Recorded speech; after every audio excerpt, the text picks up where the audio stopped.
आप सभी का स्वागत है हमारे इस छोटे से धम्म यात्रा वृत्तांत में। आज हम महाराष्ट्र के नासिक शहर के पास स्थित प्राचीन त्रिरश्मि बौद्ध गुफाओं की यात्रा पर चलेंगे। ये गुफाएं लगभग 2000 वर्ष पुरानी हैं और चट्टान को काटकर बनाई गई है।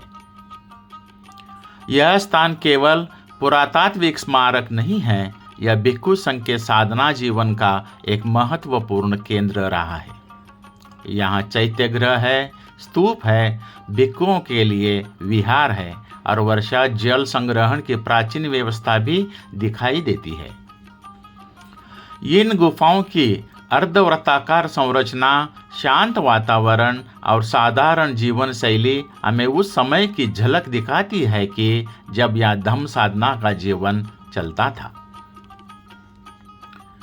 इस वृत्तांत में हम धीरे धीरे इस पूरे परिसर को देखेंगे, उसकी संरचना को समझेंगे और यहाँ के धम्म इतिहास को जानने का प्रयास करेंगे। तो आइए शांत मन के साथ इस धम्म विरासत की यात्रा शुरू करते हैं। इन गुफाओं को पांडवलेनी गुफाएं भी कहा जाता है, लेकिन ये पूरी तरह बौद्ध गुफाएं हैं। यहाँ पहुँचने के लिए लगभग 300 पत्थर की सीढ़ियाँ चढ़नी पड़ती है।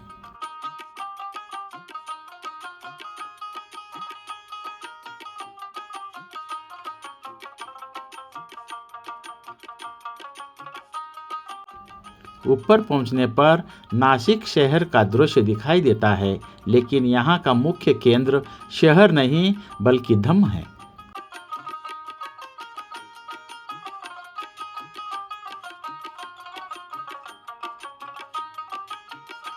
ये गुफाएं पहाड़ी पर अर्धवृत्ताकार ढंग से बनाई गई है। इस व्यवस्था से सामने से प्राकृतिक रोशनी और हवा अंदर आती है। वातावरण ध्यान और संघ जीवन के लिए उपयुक्त रहता है। अधिकांश गुफाएं विहार है। विहार भिक्षुओं का निवास स्थान होता है। विहार के अंदर एक बड़ा कक्ष और उसके चारों तरफ छोटे छोटे कमरे बने हैं। हर छोटा कमरा एक भिक्षु के रहने और ध्यान के लिए था। कमरे में कोई सजावट नहीं है, पत्थर का उठा हुआ हिस्सा ही सोने के लिए बनाया गया है।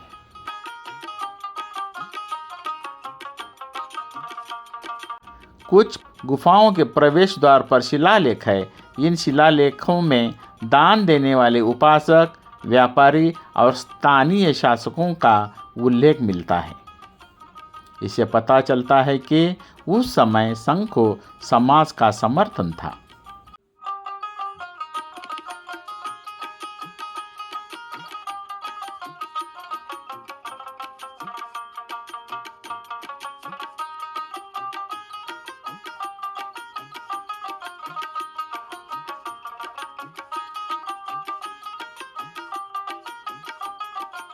इन गुफाओं की एक महत्वपूर्ण विशेषता है वर्षा जल संचयन व्यवस्था। पहाड़ी के चट्टानों पर पानी के बहाव के लिए नालियाँ काटी गई है। वर्षा का पानी इन नालियों से होकर पत्थर से बने जल कुंडों में इकट्ठा होता था। अधिकांश गुफाओं के पास पानी जमा करने के लिए टंकियाँ बनी हुई है। यह व्यवस्था भिक्षुओं को वर्षा ऋतु और गर्मियों में पानी उपलब्ध कराती थी। यह उनकी योजना और आत्मनिर्भरता को दर्शाता है। आज भी कुछ टंकियों में वर्षा का पानी जमा होता है।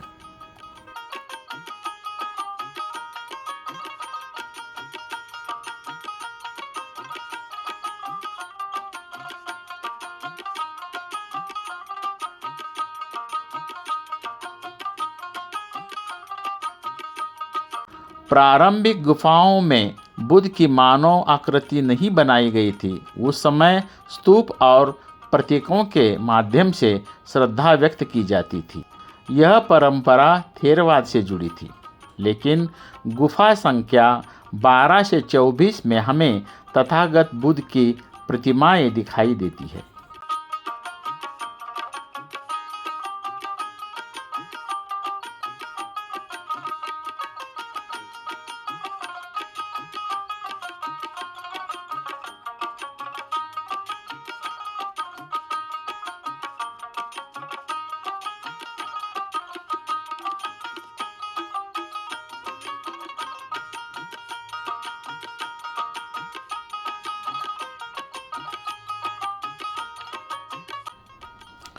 कई गुफाओं में ब्राह्मी लिपि के शिलालेख मिलते हैं। इनमें दान देने वाले व्यक्ति का नाम और कहीं-कहीं उनके जगह का नाम भी लिखा होता है। इससे यह स्पष्ट होता है कि यह स्थान कई शताब्दियों तक सक्रिय बौद्ध केंद्र था।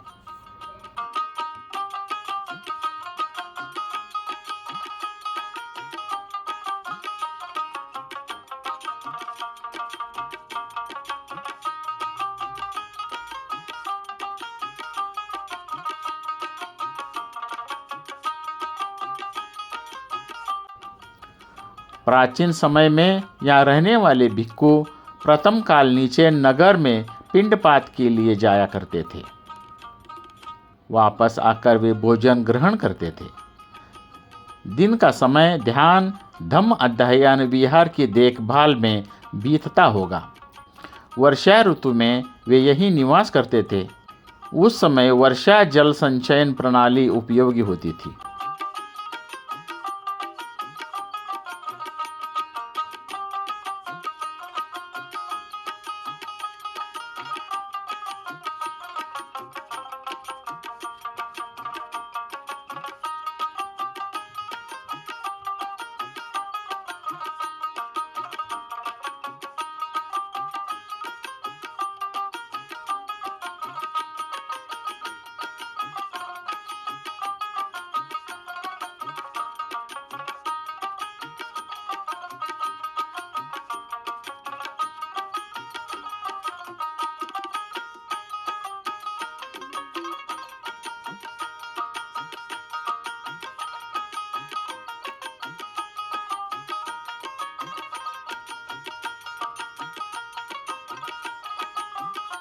इन गुफाओं में एक महत्वपूर्ण गुफा चैत्यगृह है। चैत्यगृह सामूहिक प्रार्थना और ध्यान के लिए बनाया गया था।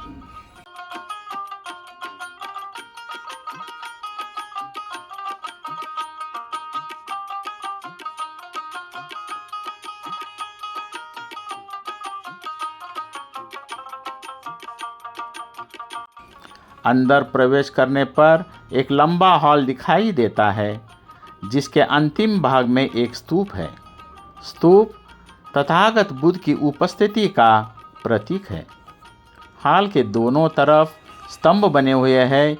इन स्तंभों के बीच से स्तूप के चारों ओर चलने के लिए स्थान है।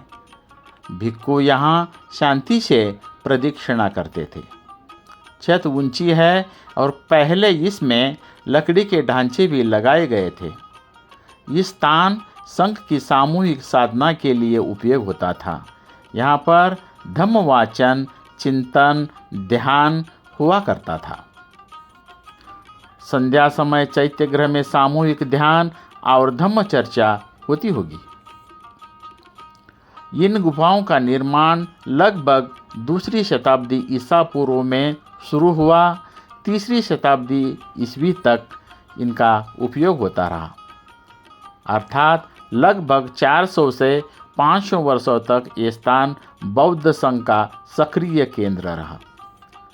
धीरे धीरे समय के साथ यहाँ का जीवन कम होता गया, लेकिन चट्टान में काटी गई संरचनाएं आज भी सुरक्षित है।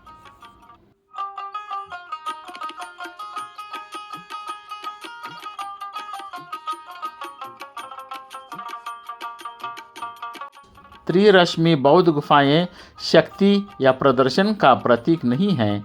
ये अनुशासन, सादगी और संघ जीवन का उदाहरण है। यहाँ हमें मिलता है कि संघ का संगठित जीवन, साधारण निवास व्यवस्था, सामूहिक ध्यान स्थल, वर्षा जल संचयन की योजना, समाज का समर्थन, बुद्ध प्रतिमाओं का क्रमिक विकास।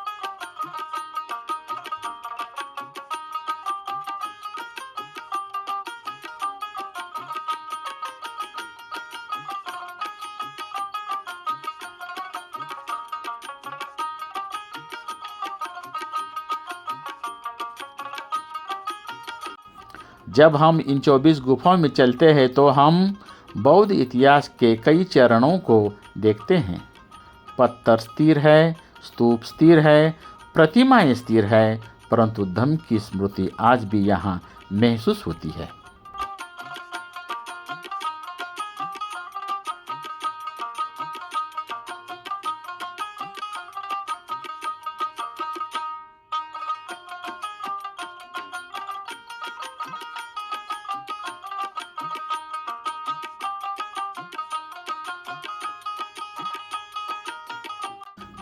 अब हम उन गुफाओं के पास आते हैं जहां तथागत की प्रतिमाएं दिखाई देती है। इन गुफाओं में पत्थर में तराशी हुई बुद्ध प्रतिमाएं हैं। ये प्रतिमाएं शांत और संतुलित मुद्रा में बैठी हुई है। चेहरे पर गहरी शांति दिखाई देती है, आंखें आदि बंद, ध्यान में स्थिर। इन प्रतिमाओं को देखते ही एक अलग प्रकार की शांति का अनुभव होता है। लेकिन जब हम ध्यान से देखते हैं तो एक और बात दिखाई देती है। इनमें से कुछ प्रतिमाएं आज पूरी अवस्था में नहीं है। कहीं चेहरा टूटा हुआ है, कहीं हाथ क्षतिग्रस्त है, कहीं आकृति का हिस्सा नष्ट हो गया है। यह स्पष्ट है कि समय के साथ इन पर क्षति पहुंची है। कुछ क्षति प्राकृतिक कारणों से भी हो सकती है और कुछ शायद मानव हस्तक्षेप से भी हुई होगी। इतिहास में कई बार ऐसे समय आए जब अज्ञान, भय या विरोध के कारण स्मारकों को नुकसान पहुंचाया गया।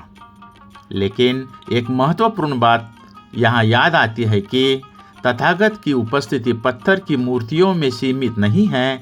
तथागत का वास्तविक स्थान उनके धम्म में है, उनकी शिक्षा में है, उनके द्वारा दिखाए गए मार्ग में है। पत्थर टूट सकते हैं, आकृतियाँ क्षतिग्रस्त हो सकती है, लेकिन धम्म का विचार, करुणा, प्रज्ञा और समता का संदेश उन्हें कोई नष्ट नहीं कर सकता।